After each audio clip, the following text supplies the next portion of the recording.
let's get started. The first thing I have to start with is how to scope a project and those types of questions that you need to ask before you can ever get into any kind of pricing. You have to know what it is that you are working on. And then I'm going to go through project pricing specifically for those of you who are working in full-time roles that need to come up with a project price for your company, whether you are working on it yourself as a salaried employee, or you're going to hire others, or it's going to be a combination of both. You still usually in your instructional design document need to come up with some kind of cost estimate. And especially if you're going to hire outside vendors, well, then you certainly need to get a budget and a cost estimate. And so I'm going to do that first, and then we will transition and I will share a little bit about how to price your project as a freelancer and some things that are different about pricing projects as a freelancer than those that are already in a full-time role and are pricing the project for your company.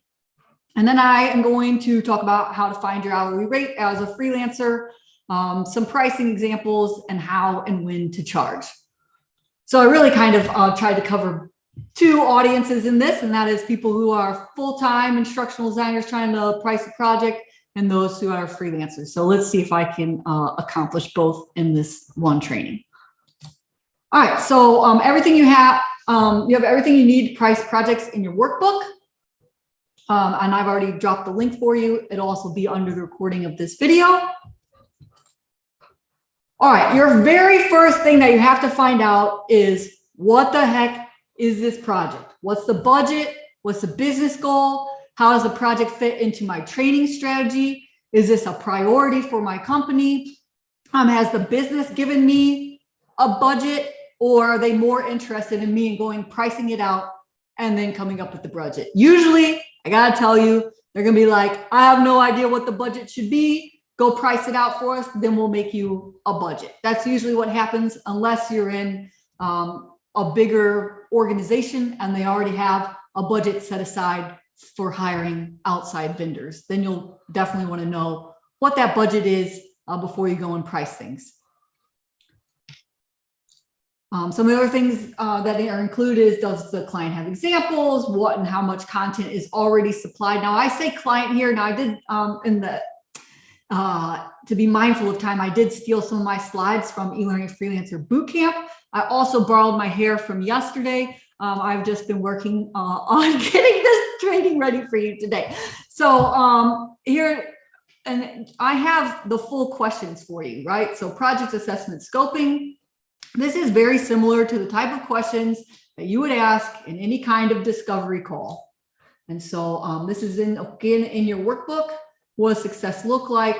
What business group or person is sponsoring the project? Who are the primary audiences, right? All these things are still things that you will need to know for your project, right?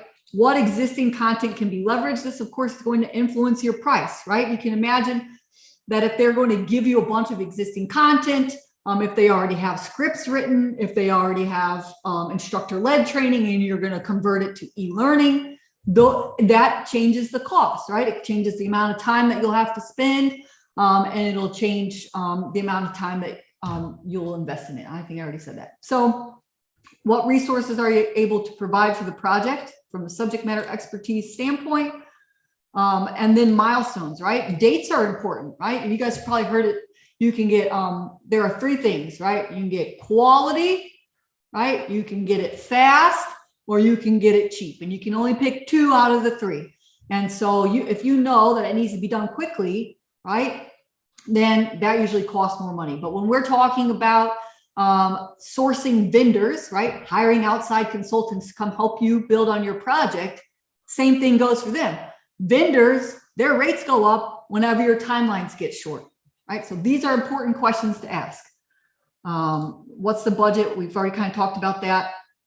This is more of a freelancer question, right? Could this project lead to regular work, or is this a one-time task? This is more of a freelancer question. And then what alterations will happen to the completed project, graphic design development, and does the client have, examples? So like you can see, most of these are your normal discovery questions.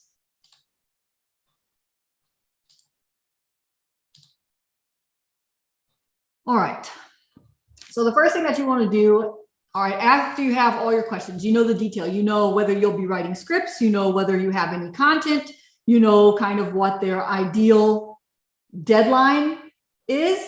You have maybe some idea about the delivery method that will work best for this audience. They usually say something right at the beginning of your needs analysis, like, I'm not paying for travel, right? Okay, well then there we go. It's either virtual instructor-led training or it's going to be e-learning, right?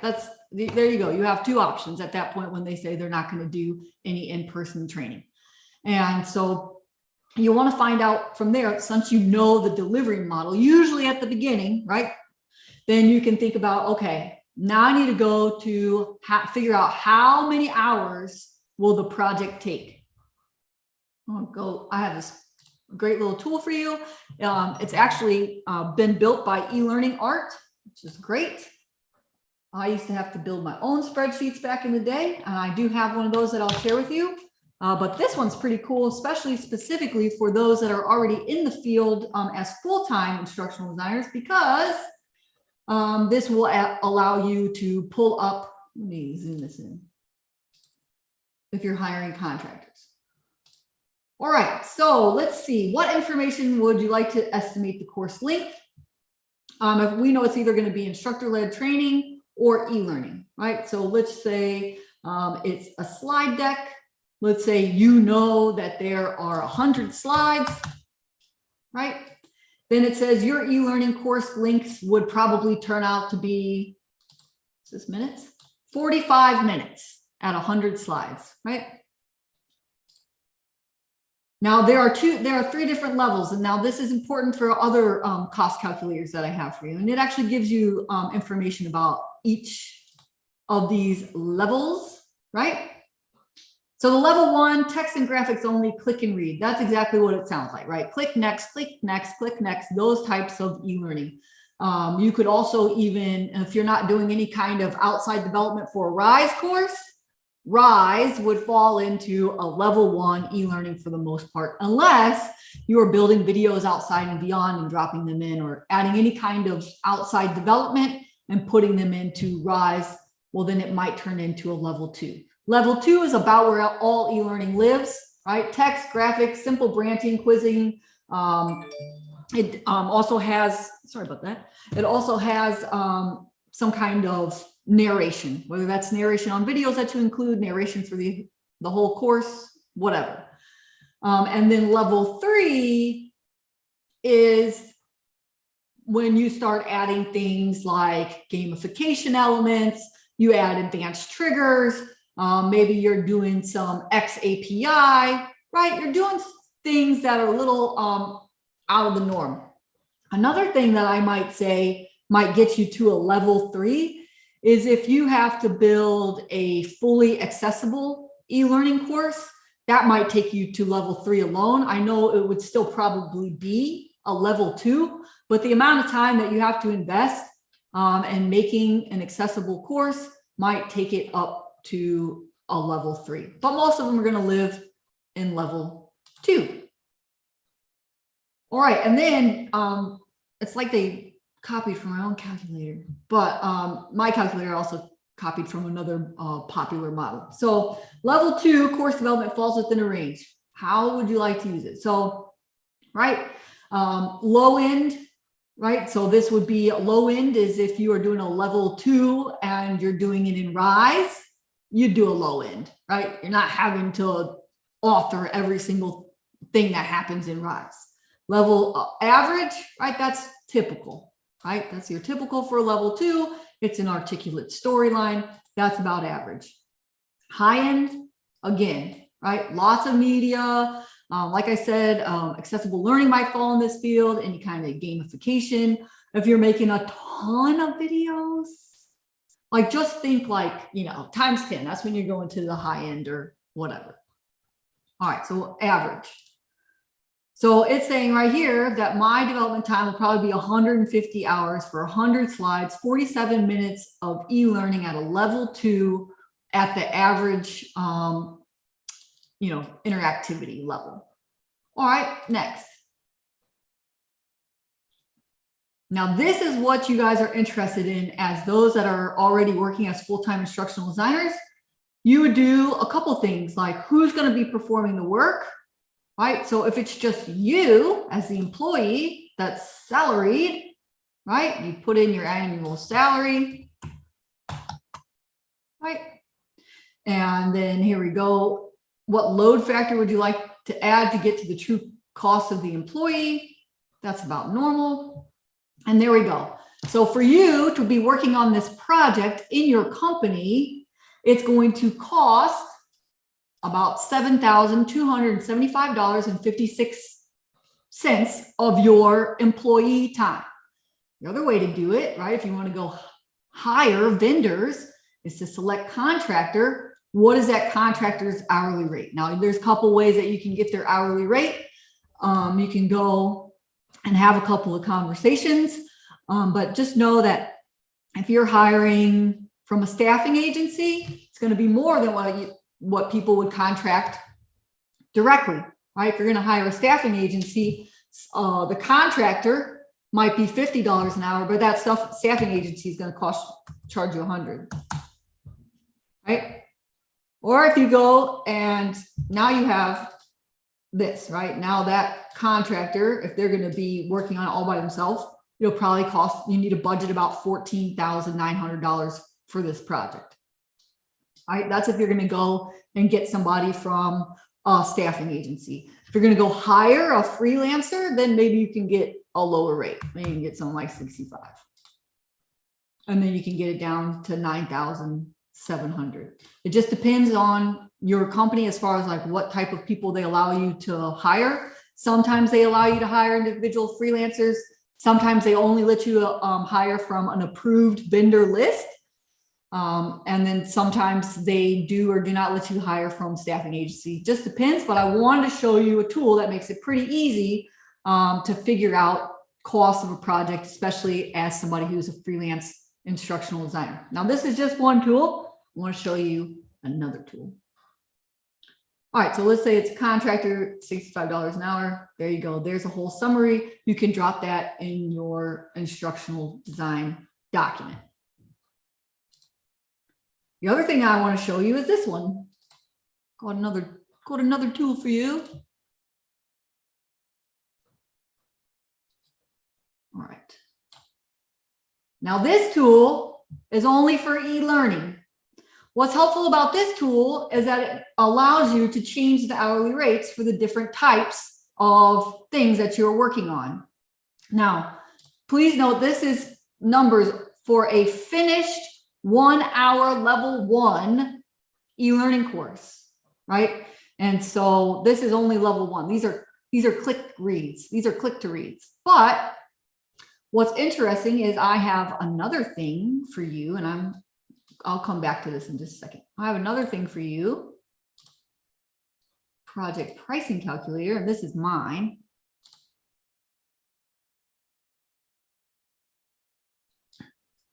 And in this one, you'll see that it doesn't just do level 1. It does instructor-led training, low, average, high, just kind of like what we just walked through in the e-learning art calculator. All right.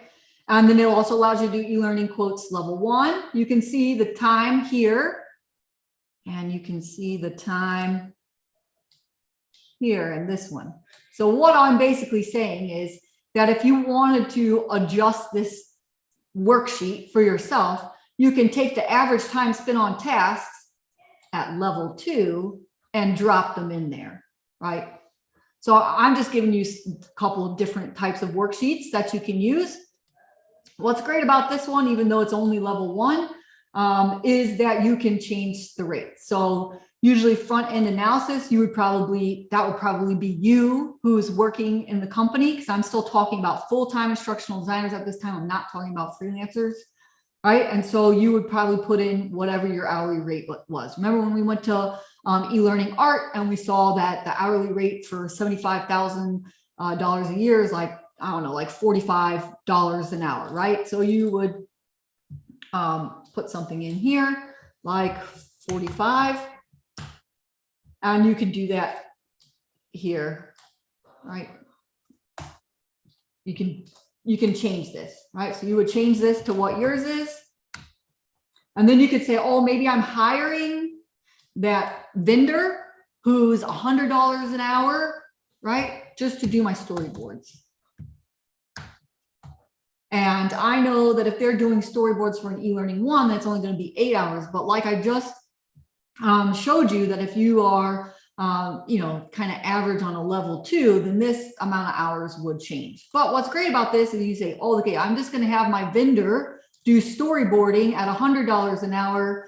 The average time for storyboarding for a level 1 is about 8.8 hours. And so I should, you know, put aside a budget of about this. But as you guys are about to learn, right, these calculators are good and all, but you're going to want to add a little buffer. And so then the same thing, right? And so for production, right, you know, it's not going to cost a full $100 an hour for different pieces of your production, right? Because either you'll be doing it, or you can hire somebody at a cheaper rate, or whatever it is. And this also can be useful if you are a freelancer, right? So you can say like, well, for the project management of this course, I'm not going to charge my $100 an hour rate just to get on the phone with a client, right? And so you can change this. This also helps the total project price be something that's more reasonable. If I charged $100 for every single thing, an hour for every single thing in this process, this number would be absurd, honestly. Like nobody would pay it. And so that's another good thing about a tool like this. Another thing that you can include is the miscellaneous task items, right? So that e-learning art 1, right? It's just thinking about costs to go from beginning to end as far as e-learning development goes, right? But it doesn't necessarily include your voiceover artist that you have to hire, right? 20 minutes total, about $20 per finished minute. And so you got to estimate that. Are you going to buy any iStock images or whatever, right? Are there any kinds of extras that you need to buy? And you can put items here, and then it'll all add it up for you, right? And then here it is, administrative overhead, 10%, right? So this calculator adds 10%. I'm going to encourage you to think about 25% as kind of your overhead. So this is another great tool that you can use as a full-time instructional designer to try to really get down to what is the total cost and budget, especially if you're hiring an outside vendor. Same kind of thing. You can kind of do the same kind of thing with this. It's not as clean as that other one that I showed you, but like I said, the drawback to that other one is that it's only for e-learning level 1. What's great about this one is I can say, I know that my hourly rate's going to be, I don't know, $50. My total time, it's always going to be in minutes, it's going to be 60 minutes, right? And now, again, this is taking the hourly rate of $50 an hour and applying it to all of these timestamps for all the different things. But I would encourage you not to necessarily charge $50 an hour for every single task, right? Because it doesn't cost you anything to do a pilot test, right? Usually. So you would subtract the money for the pilot test when you're coming up with your final number. The subject matter stakeholder reviews. Now this helps with estimating time, but it doesn't cost you anything as a full-time instructional designer to get your SMEs to review your content. So you need to remove that. Project management. I mean, this is something that you do probably, even if you hire an outside vendor, you'll still be in charge of this. So you would include that price. QA testing, if you're going to be doing this, you'd include that. Authoring and programming, yes. Are you going to have audio production, right? Are you going to have voiceover? Usually you are if you're going to be in a level 2. But all I'm pointing out here is that not every single thing in here is something that you necessarily would include in your price because it might not be included in your project. For example, if you already have the storyboards, right? If you're the developer and you're just trying to come up with pricing, then maybe you wouldn't include the storyboarding pricing, right? Or if you are the instructional designer and the developer, maybe you would cut down some of the time on storyboarding because you'd be prototyping instead, right? So use these calculators, but make adjustments according to the specifics of your project scope. And that's really what I'm showing you here.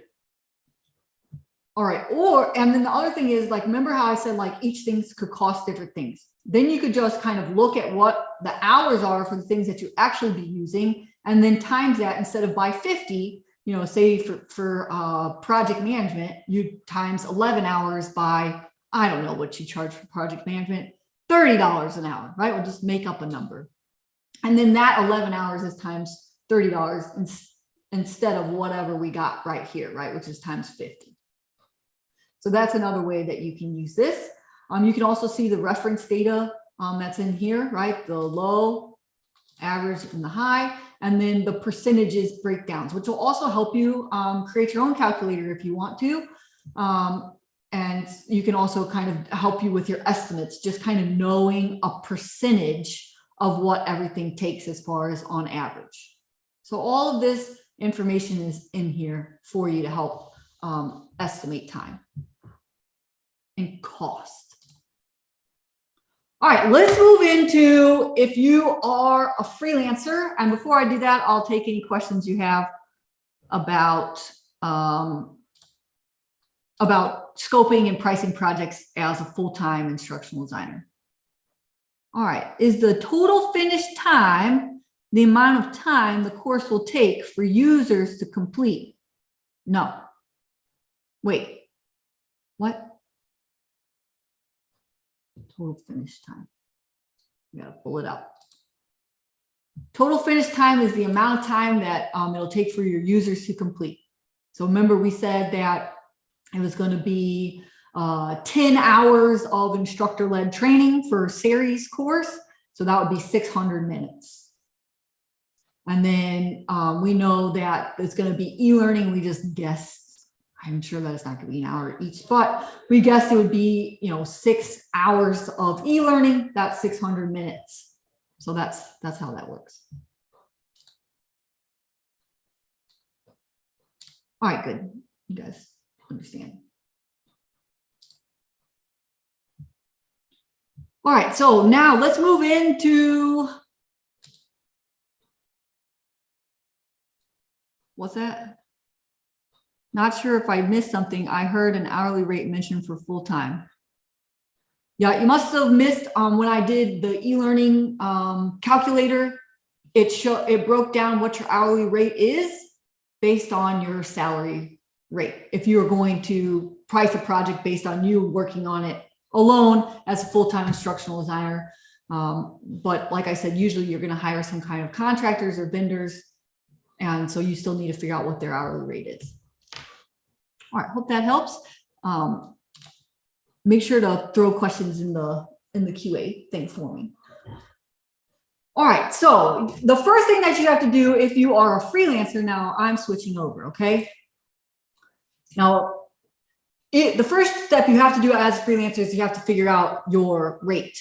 And so you need to research the project just like you do, just like I already mentioned, for figuring out what is the full scope of that project. You still, those scoping questions apply to you even as a freelancer.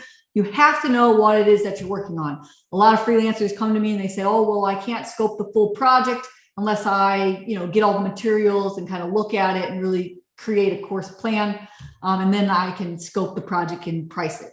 Great. You know what I tell those people? Then you'll need to have them pay you an hourly rate to scope their project. Now, usually I give clients an estimation of how long that'll take me to scope their project. And I might say something like, it'll be $500 for me to scope your project because it'll take me about 10 hours to review all your materials and create a rough outline and plan that I will also share with you of your project. And then if you can decide to continue working with me after I've gotten the full scope of your project, right, then I'll just roll that price into your full project price. Otherwise, you can just pay me my $500 and you can have kind of your course strategy laid out for you, and you can go shop it around to other instructional designers, right? All right, but now let's pretend that you are able to scope the project, or that they have hired you to scope the project. You did it on an hourly rate or flat rate, right? And now it's time to price the full project. Now, your first step is to figure out what is your hourly rate.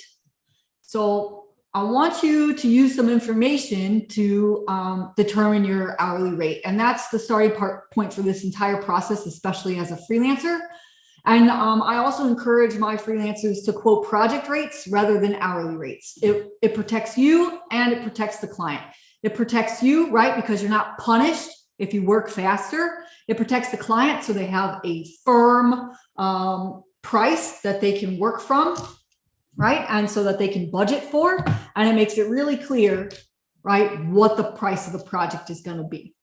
What it also helps for you as a freelancer to have project prices is it also allows you to hire people underneath you to help you get things done more quickly, because you have a project price. Then you're able to hire out little pieces of it if you need to complete the project, and you have a project price. You have like a pool of money to kind of handle and source out where you need to. All right, but your first thing is you have to consider what your hourly rate is. So I actually have a tool for you. So if you haven't already figured out what your hourly rate is as a freelancer, now this is a different thing than as a full-time instructional designer, right? I have a calculator for you, and it's called the Freelance Business Worksheet. Basically, what you need to do is you need to fill this out first, right? What is your house payment cost? What's your electricity, water, right? Like, what does it cost to be you, right? What does it cost for you to live and to pay for all of your expenses? What does it cost for you to run your business? What are all the expenses to run your business? Your software, articulate storyline, whatever it is, right? Your email. I don't even think that you have that as a freelancer, but maybe your Hello sign or your DocuSign, whatever kind of tools that you use, your Beyond account, whatever, those expenses all go here, right? And then you come here and you realize, okay, my monthly expenses are $4,000 a month. My profit desired, you put this in, right? So I would say my profit desired, something like 20%, 30%, whatever that is. Expense plus profit would take you at this. I kind of have a general tax rate here for, well, specifically people in the US, right? So if you are a contractor, a freelancer, then your tax at usually around, it's safe to be about 25%, right? So that's going to be about your estimated taxes. So your monthly total is at 88 billable hours a month. And this may seem low to you guys, but when you are running a business, you're not just working on your client projects, right? You're having meetings, you're running leads, you're doing marketing, you're writing blogs, right? You're doing all these things to keep the business running. You're doing your own bookkeeping and yada, yada, yada, yada. So you really only have kind of 80 billable hours per month. So if this was your monthly total and these are your billable hours, now you can adjust this, right? Then your minimum hourly rate is going to be about $75 per hour if you're going to be a freelancer full-time, right? Or if you want your profit at 30%, right, then you're going to need to be at $81 an hour. And that's the minimum. And then you can actually track your client, the estimated hours, the hourly rate you gave them, the cushion you put in there, right? Like that 25% or whatever. The fee quoted, actual time spent, the number of revisions, and then your actual costs and your actual profit. So you can capture all this in your freelance business worksheet. So that's how I encourage people to figure out what is your minimum hourly rate to meet your goals, right? That's like a cookbook for you, right? Just like whenever you guys design courses with the end in mind and work backwards, same kind of thing. Whenever you come up with your freelance hourly rate, you want to think about the end in mind and work backwards. Now, this really is advice for full-time freelancers. If you are a contractor, right, you're getting picked up by by like a staffing agency, then your hourly rates are not going to be calculated this way, right? Because it's not going to necessarily be the same. And to be honest, like it's pretty rare that staffing contracts are going to pick you up at $85 an hour. It just doesn't happen. I mean, not usually. So I'm just a warning for you. Okay. These are rates where you're an independent freelancer, not somebody who's going out getting contracts through a staffing agency. Through a staffing agency, you're kind of at their hourly rate. I mean, you can always negotiate, right? Everything's negotiable, but I mean, if they say it's $40 an hour, you can get them up to maybe 50, but that's the end, right? But as a freelancer, you can determine and set your own minimum hourly rate. All right, and so I have a couple other things to consider as a freelancer when you're thinking about your project scope.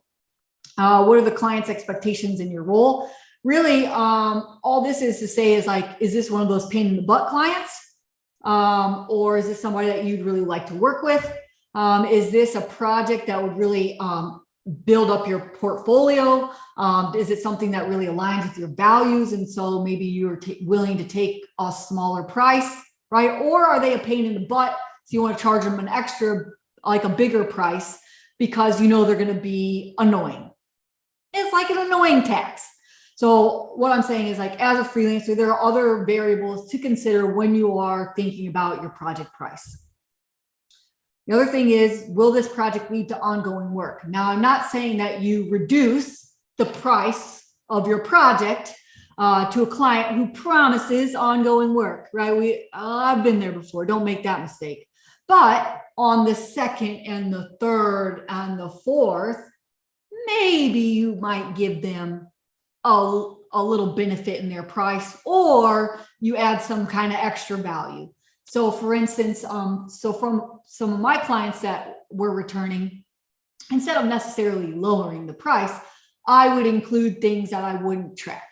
Like I would include meetings for free, right? Or I would include whatever, right? So I might do extra things for my clients that I don't charge them for if they're an ongoing client. But don't make the mistake of giving them a cheaper price because they say, oh, there'll be tens of modules, you know, so if you get this first project, then you're going to have 10 more modules. Don't believe it. It's a trick. Okay. The other thing is what's the client's budget for the project? So this actually does influence you as a freelancer because if it's a project that you know that you want to work on, you know you're $75 an hour, their budget is only $7,000, right? Let's say it's 7,500, right? Then you know that you can only work on that for so many hours. So that actually will affect, not necessarily, you won't change your hourly rate, but you might change the amount of interactions, the amount of videos, the amount of complexity that you add to your course to meet their budget. You'll still hit your hourly rate, you'll still hit your goals, but you'll say, look, for your budget price of $7,500, what I can do for you is I can build you a full, hour-long e-learning course that includes 5 videos, this many interactions, and yada, yada, yada, yada, and 3 review cycles. That's the scope of your project. Now, if you want to increase your budget and include a little, some more points and some more triggers, maybe some more videos, then here's what that package will cost, and you can have another tier, right? But these are things that you want to consider as a freelancer when you're thinking about that project price, right? And so you might use the calculator to kind of get a broad understanding, but based on other variables, you might adjust your project price. Now, the thing I hear so many freelancers get in trouble for, because I know, because I did it. I know that it's very exciting when you get offered work as a freelancer, especially if it's your first job or your first couple of jobs. And the first thing you say is like, oh, sure, I can do that, build eLearning. Oh yes, I have been working on these skills for quite a long time. I can do that. And so when a potential client proposes a project to Joe's service business, they always say like, oh, sure, I can do that, or some other familiar phrase, right? Before they find out everything they need to know about a project. So for example, more information about the project may reveal that that client is not right for you, right? Or maybe it's something that you don't actually want to work on. And you might find that out after you've already said, sure, I can do that, which is it's a lot harder to backpedal, right? It's a whole lot harder to take back your yes than it is to change from a no.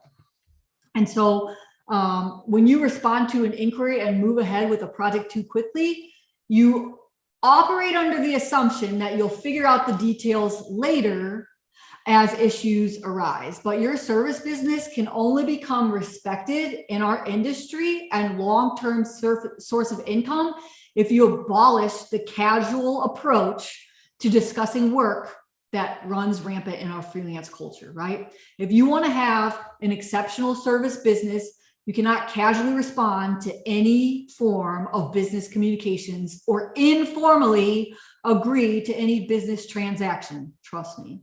So to be exceptional, you must become a master of assessing, communicating, and managing your clients' expectations.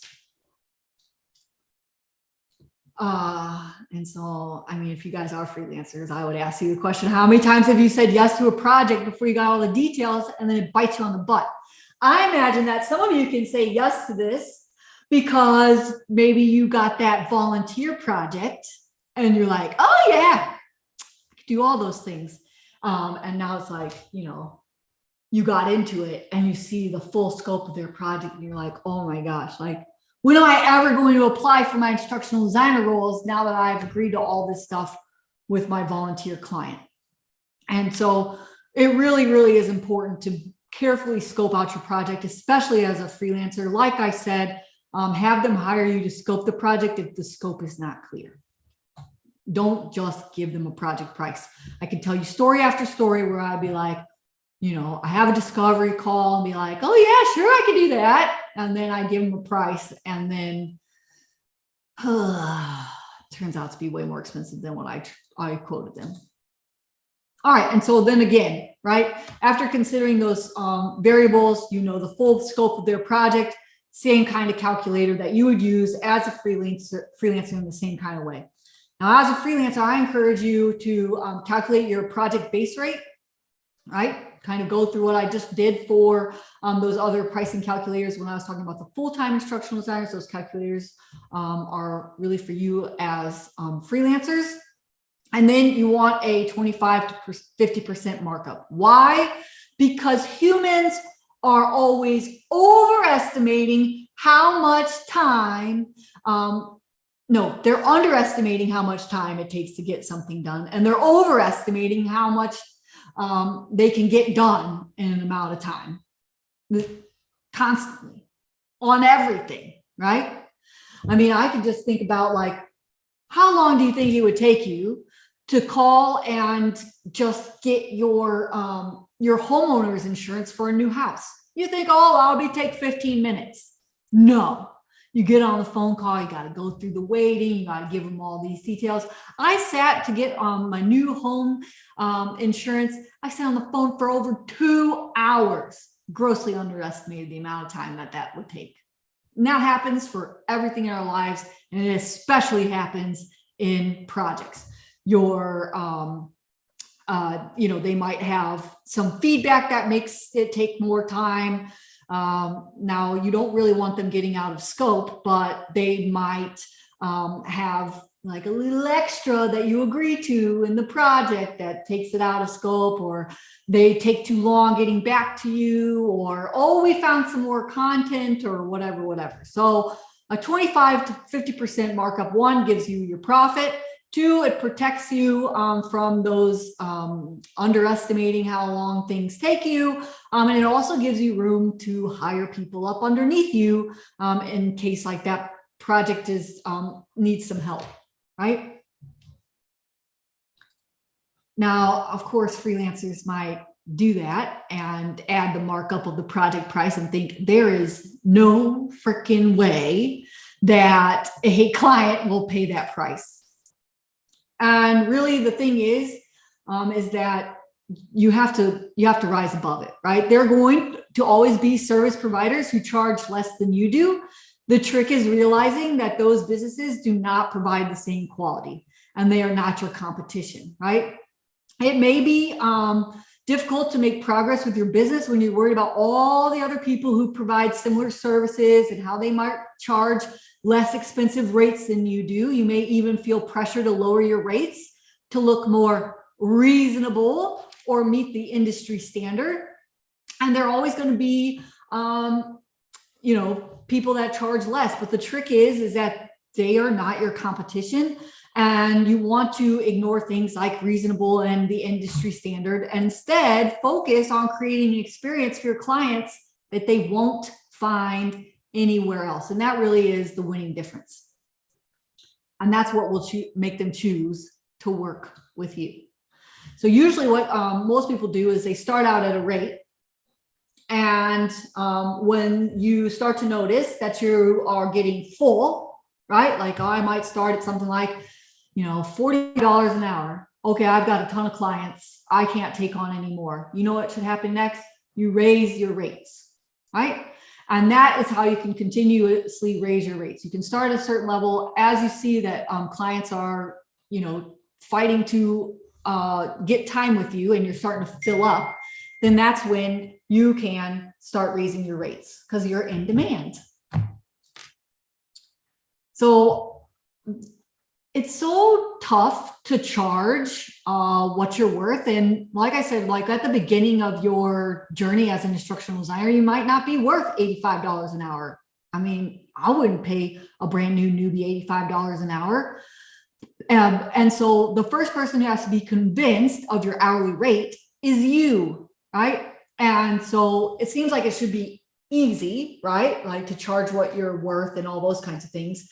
But in reality, being more expensive than the average service provider means you'll probably lose out on some business. You'll have to keep a straight face while people overreact to your prices. You'll have to continue to believe in yourself when people look you in the eye and tell you that you're being unreasonable. And you'll need to navigate through some potentially uncomfortable negotiation sessions. And instead of going to that negotiation tactic that most people do, which is I'll just be cheaper than everyone else, which is a bad idea, you want to position yourself instead of as the bargain service provider, you want to position yourself as somebody who is an expert, right? And that you have an exceptional client experience and you can get X, Y, D, Z done in a certain amount of time.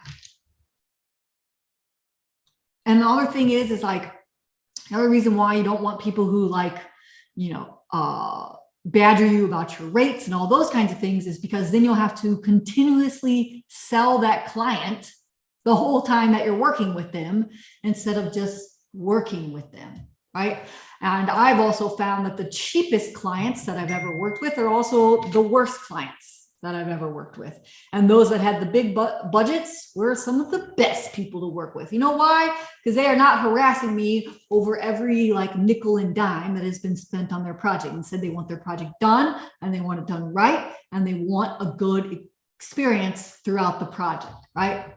So, but before you come up with your rate, it really is important that you, with a straight face, feel comfortable with your rate. So that's why a lot of people kind of start at a lower rate, and as they start to fill up, they bump their rates up. It's also a good way to get started, right?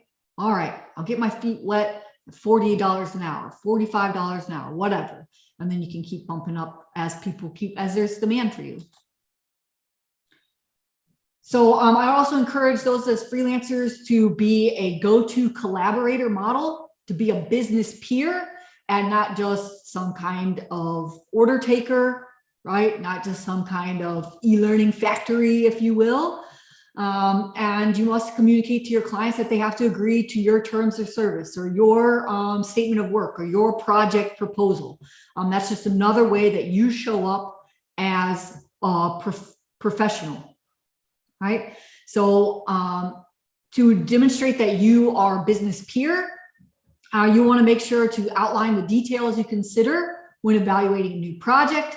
You want to communicate that your clients need to agree to your statement of work and your project proposal. Usually you also throw a contract to them and they need to sign your contract. And these three actions alone will definitely take you up to as a service provider, a go-to type of collaborator person instead of like a, I don't know, and you know, I'll do it for this price and whatever. Get everything in writing. Everything, your full project scope, the full price, your timelines, how many revisions that you'll be doing, all those kinds of things. So don't worry, I got a little template for you guys. And so you'll want to include in your proposal a detailed description of the goals of the project, how your service will specifically meet each of those goals, the training solution range or length, your project deadline, your ideal deadline, you know, of course, if they meet all of their deadlines, the number of revisions included in your price, the payment method options and when it's due, and your contact methods. And then you also want to put in your statement of work, what will happen if the client cancels the work requested after payment has been made, but before the project has been completed? And then any extra costs and consequences that will incur if the client has an additional request that goes beyond your terms outlined. So you definitely want to make sure that you have these clauses, and I can tell you that these need to be in there from my own experience. So what does a statement of work proposal look like? I have a template for you all. It looks something like this. This is just one that I made. I usually put their little logo in here and I put my information in here. And you can see that I have it all set up for you, right? I put in the full scope. I put in the deliverables. I put in important notes. So for me, if my client tries to change anything, right? After they've already approved the script and there's been a recording of the audio and they try to make changes after the audio has been recorded, I charge them X amount of dollars per hour to make any requested changes after the voiceover has been recorded. So these are the kinds of things that I've included in there. And you'll want to include things like this in your statement of work as well.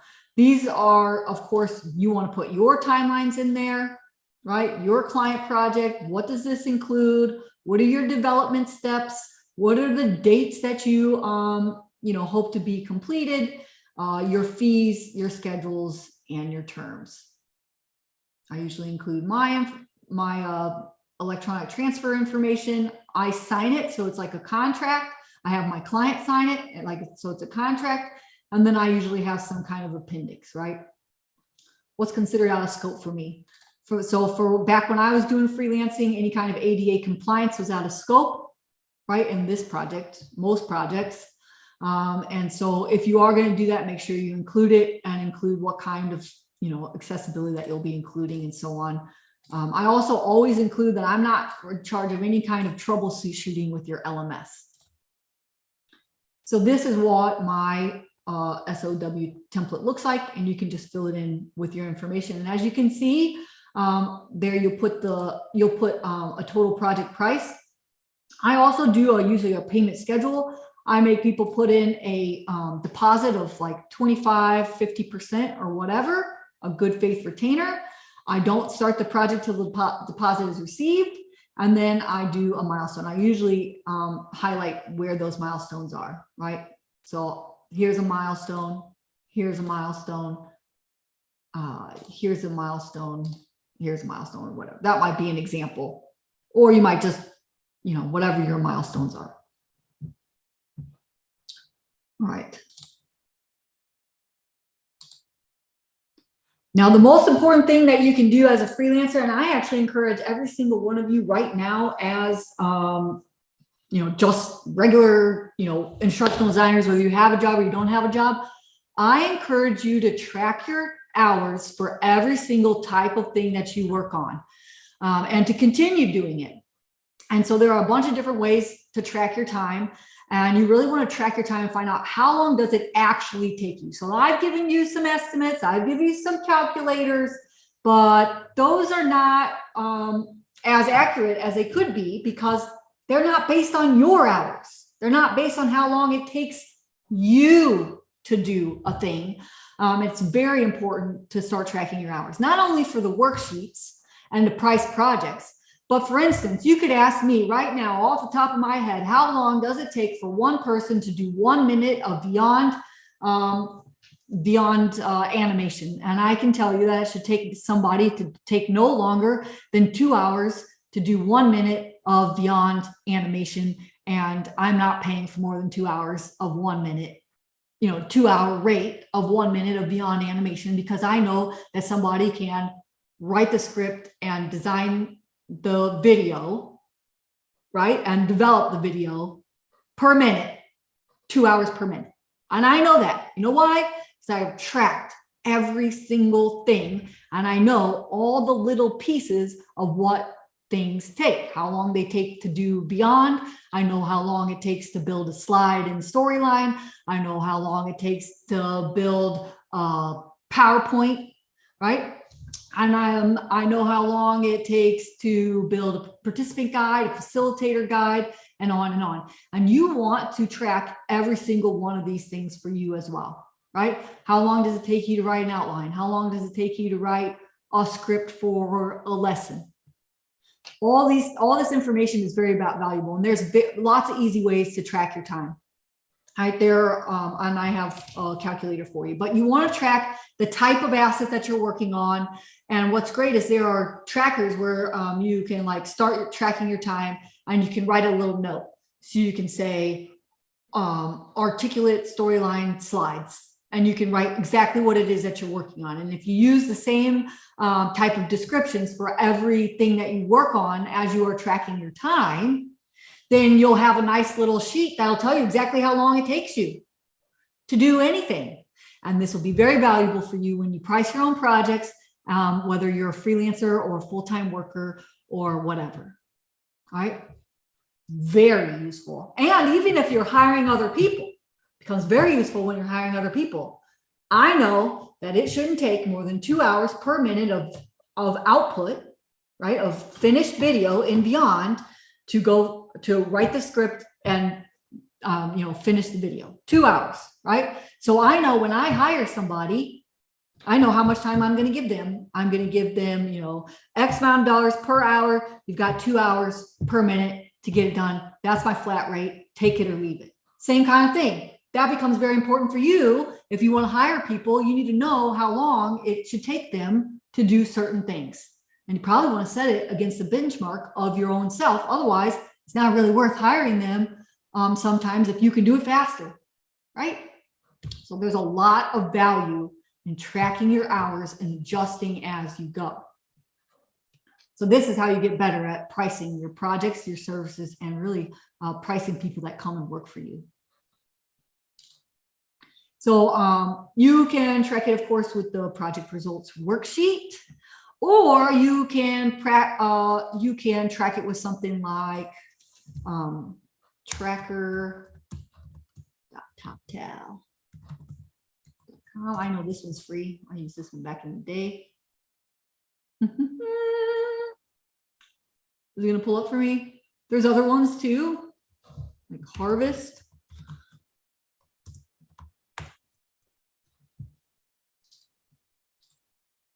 Oh, look, I can sign in. Cool.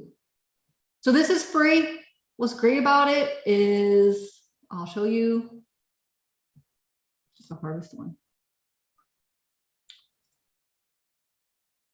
This one's pretty nice. You can track with Harvest. I don't know how long it's going to take. But this is really nice because it also has a desktop application. And so you don't even need to be, logged into your browser or whatever. You can just start the time tracker, write what you're working on, and it ships it and syncs it over to tracker.toptal. It looks like everything's just taking forever, but these are in your workbook. So I won't spend any more time. I'm almost done. Now, the other thing that I would encourage you as a freelancer to do is consider adding to and updating an internal rate card. So if you have been good and diligent about tracking your time, right, then you know how long different things can take you. And then you might want to consider creating your own internal rate card. Now, this is not something that you necessarily share with others, okay? But it makes it easier for you when somebody says something like, they come back to you and they're like, okay, instructional design. I just want you to design the content. What's your rate, right?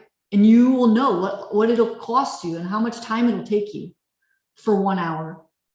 Create a new animated video. Okay, per 1 minute of output. I know what I charge per 1 minute of output. You could put it right here, and this is what this includes, right? And this is, of course, a rate card that I created for myself and I'm sharing with you. So you might change it to other things. I did a lot in Beyond and animated videos and things. So update animated video for client branding. I might do that per 30 minutes for level 2, right? I know that I'm always doing 30-minute e-learnings level 2. So I might have a rate card for this. I might also think about a block of hours. I might also think about a retainer. There are several different pricing models that you can use as a freelancer. And so as you start to think of them and keep track of them, then you might want to keep them in your own rate card. All right, I'm sure that there are questions. So let me stop my share for a moment and see what those are. Are you saying that you take payments at the end of a milestone when providing a deliverable, or up front at the end of each milestone, but you can do it whatever way you want? I've already answered that question. I heard the industry standard for 1 minute of video is 4 hours. I guess it depends on what kind of video that you're building, but I know in Beyond that you can build a video for 2 hours per minute. They're also already moving. You know, maybe if you are building something in Camtasia from scratch, then sure, it might take you 4 hours per minute, right? If you got to write your script, you got to go get your screen cap, you got to go, you know, cut out you got to capture your screens and things like that, then sure, it could take you 4 hours. All right, good. That's all the questions you guys have? That was pretty easy. I thought you guys had a ton of questions. All right, well, you're very, very welcome. I hope that this helps you guys feel confident in pricing your projects. You have a ton of tools. You have a ton of resources. If you guys ever run into it and you've tried all these tools or resources or whatever, bring your price into the IDLE community and let us help you workshop your ideas. We can definitely help you with pricing in the IDLE Courses Academy.